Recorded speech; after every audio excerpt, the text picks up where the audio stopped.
ఎప్పుడైనా కుంకుమ బొట్టు పెట్టుకునే ముందు కాళ్ళు చేతులు శుభ్రంగా కడుక్కొని పార్వతీ పరమేశ్వరులను స్మరించుకొని శ్రీమాత్రే నమః అనే మంత్రం జపించుకొని కుంకుమ బొట్టు పెట్టుకోవాలి.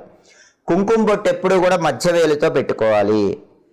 దేవతా విగ్రహాలకు కుంకుమ బొట్టు పెట్టేటప్పుడు ఉంగరపు వేలుతో కుంకుమ బొట్టు పెట్టాలి. కానీ మనం కుంకుమ బొట్టు పెట్టుకునేటప్పుడు మాత్రం మధ్య వేలుతో బొట్టు పెట్టుకోవాలి. అలాగే ఇతరులు ఎవరికైనా బొట్టు పెట్టేటప్పుడు బొటన వేలు చూపుడు వేలు ఈ 2 వేళ్లతో బొట్టు తీసుకొని పెట్టాలి. ఈ విషయం జాగ్రత్తగా గమనించాలి. ఇతరులకు బొట్టు పెట్టేటప్పుడు బొటన వేలు చూపుడు వేలు ఈ 2 వేళ్లతో కుంకుమ తీసుకొని బొట్టు పెట్టాలి.